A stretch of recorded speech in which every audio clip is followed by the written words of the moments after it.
Chapter 44. First Round. Grandad, what are you doing here? I thought it would surprise you. I was at home watching TV, then I'm thinking to myself, Felix must be getting nervous. I am, Grandad, but you didn't have to follow us. How am I supposed to know where you are going? I do not have this GPS. It's GPS, Grandad. Jake sniggers behind me. I would normally laugh too, and I would normally be embarrassed if Grandad was anywhere near my school, and if Mum and Dad were, for that matter. But that's usually when they've been called in to see the head teacher. But I don't care about that now. I am just glad Grandad's here to help. I look across the sports centre car park to where about 100 boys and girls and a few adults are funneling through the main doors. Come on, says Rebecca. They're going in now. I blow out my cheeks and we walk between cars. You will be fine, says Grandad, trying to keep up with me. It is the waiting that is the worst. Just remember that Bobby Fischer said. He said lots of things, Grandad. Yes, and they are all important. But today, remember this one about what a great chess player needs. A strong memory, concentration, imagination, and a strong will. I know, Grandad, but that's the point. I can't concentrate. It's true, Jake cuts in. He can't focus longer than a fly buzzing around a cow pat. Grandad stares at him. That's not how he is now. I feel a warm glow inside me as I realise that Grandad has noticed how much I've changed. Jake shrugs, like he realises this too. Okay, he says. Maybe he doesn't mess around so much now, but it's fine. I can't hang around cow pats either. Jake, Rebecca jumps in. You're really not helping. No, he's not. Grandad glowers at Jake, then puts his arm around my shoulder. Come on, Felix, he says, taking off his hat. Let's get inside. I follow the rest of the team through the doors. Mr. Keats shakes hands with a woman who must be another teacher, and Rich stops and talks to a boy from another school. Inside, the reception buzzes with the sound of voices. I feel myself shaking, and when I smell the chlorine from the swimming pool, I feel even worse. But my Grandad is here, I tell myself. What can go wrong? I glance at Rebecca. She shrugs and gives me a nervous smile as we walk down a long corridor towards the main sports hall. Okay. Mr. Keats stops by the doors and claps his hand. Everyone, listen. We have a few things to get through. Richard? Rich says goodbye to the boy he was talking to and joins us. I was just saying you've got a few things to tell us, says Mr. Keats. Oh, yes. Rich looks at a piece of paper in his hand, then clears his throat like he's about to read the news. We're playing Foxley High in the first round, he says, and we've drawn lots to see who plays who. So it's totally random. Rebecca, you're on table 6, Chris, table 12, Tom, table 14, Leah, table 18, I'm on table 16. Then he looks up at me and adds, Felix, you're on table 20. But that's... Chris reads over Rich's shoulder.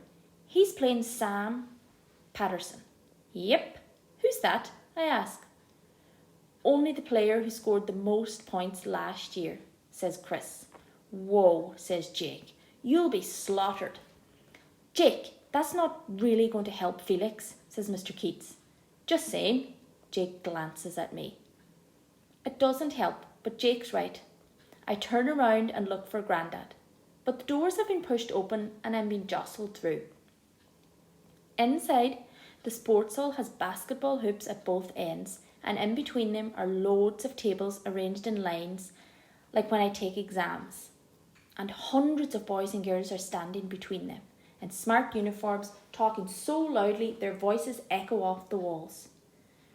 Rich and the others push past me, then more children from another school. I turn and look for Grandad again, but the only person I recognise is Jake. Break a leg, Felix, he shouts above the crowd. But I don't want his advice, I want Grandad's. Felix. I turn and see Grandad's hat above everyone else. You will be fine, he says loudly.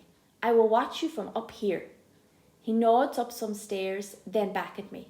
Just remember, do not look at them. Just think of them as a hooter sounds. Boys and girls push past me like they're late for a football match and they start to carry me with them. Think of them as what, Grandad? I shout. I jump above the crowd to spot him, but all I see is an empty space on the stairs. What was he going to say? I look at the 2 rows of tables. At the chessboards lined up on them and the clocks at the side. This isn't fair. Why did I get drawn against last year's best player? I spot Rebecca across the room, talking to Chris. They walk towards me, and I meet them in the middle of the hall.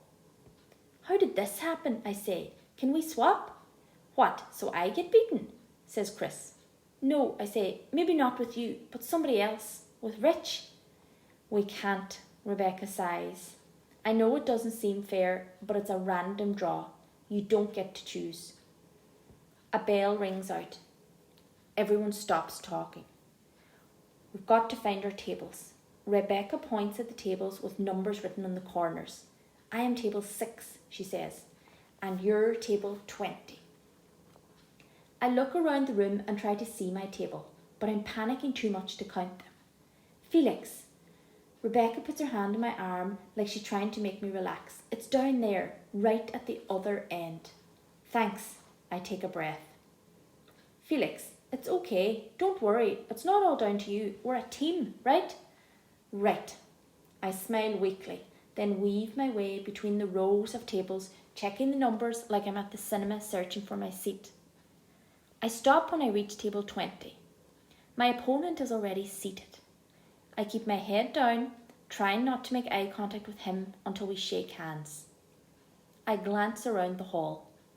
Everyone else has reached their tables and are sitting ready to play. Everyone except Rich, who's grinning across the room in my direction.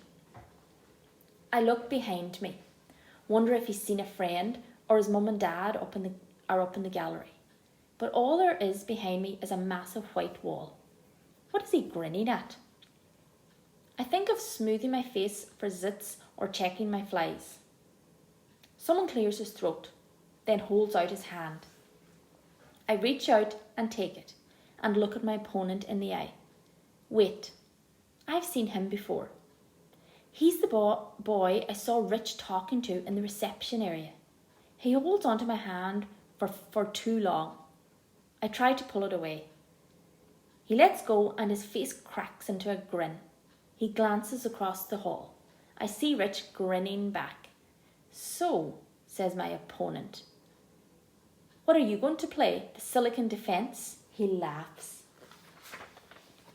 My heart jumps like a rabbit. Rich has told him the moves I use. It's a setup. They've fixed it. My head begins to throb. I don't know what to do. I want to get out of here, but I'm trapped. Like I'm stuck in a cave in Tomb Raider with the walls closing in. I stare across at Rich. I thought we were here to win. I thought we were on the same team.